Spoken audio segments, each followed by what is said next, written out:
اشفاق احمد اکثر کہا کرتے تھے کہ آدمی عورت سے محبت کرتا ہے جبکہ عورت اپنے اولاد سے محبت کرتی ہے۔ اس بات کی مکمل سمجھ مجھے اس رات آئی۔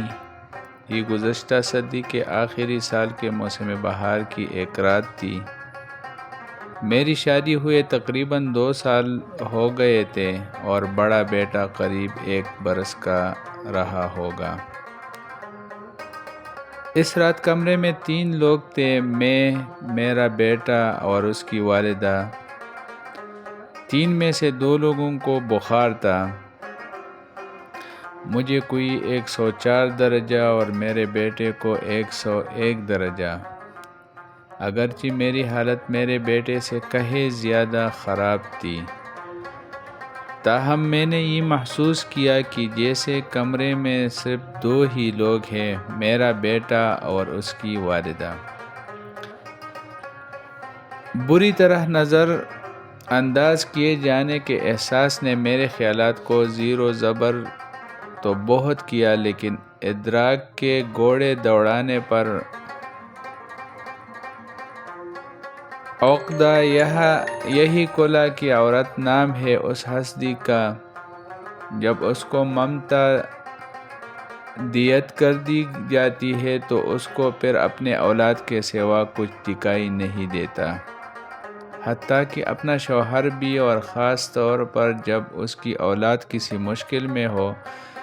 اس نتیجے کے ساتھ ہی ایک نتیجہ اور بھی نکالا میں نے، اور وہ یہ کہ اگر میرے بیٹے کے درد کا درمان اس کی والدہ کی آغوش ہے تو یقیناً میرا علاج میری ماں کی آغوش ہوگی۔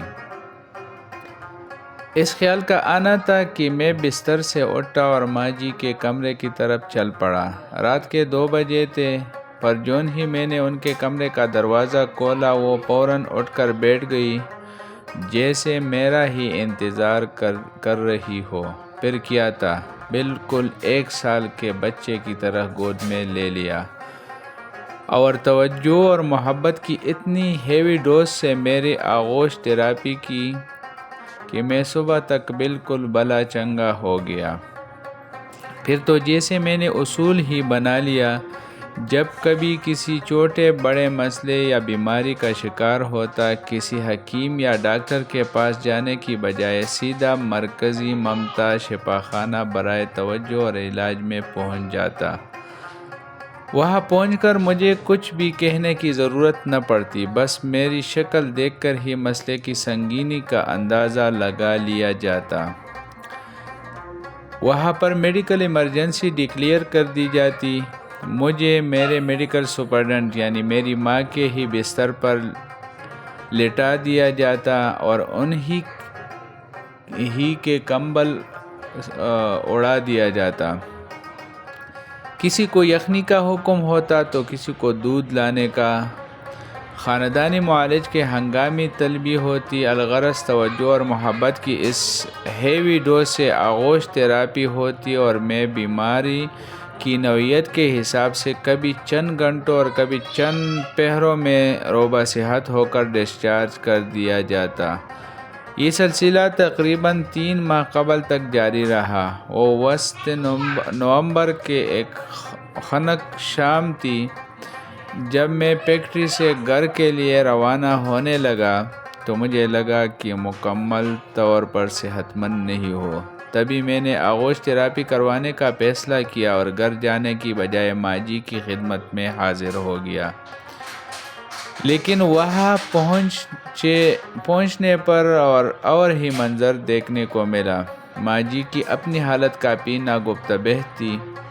پچھلے کئی روز سے چل رہے پھیپھڑوں کی عارضہ کے باعث بخار اور درد کا دور چل رہا تھا۔ میں خود کو بھول کر ان کی تیمارداری میں جد کیا، مختلف ادویات دی، خوراک کے معروف ٹوٹکے آزمائے،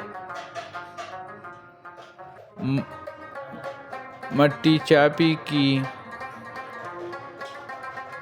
مختصری کی کوئی 2 گھنٹے کے اوبگت کے بعد ان کی طبیعت سنبھلی اور وہ سو گئی۔ میں اٹھ کر گھر چلا آیا۔ ابھی گھر پہنچے 1/2 گھنٹہ ہی بمشکل گزرا ہوگا کہ فون کی گھنٹی بجی۔ دیکھا تو چھوٹے بھائی کا نمبر تھا۔ 100 طرح کے واہمے ایک پل میں آ کر گزر گئے۔ جھٹ سے فون اٹھایا اور چھوٹتے ہی پوچھا، بھائی سب خیریت ہے نا؟ بھائی بولا سب خیریت ہے۔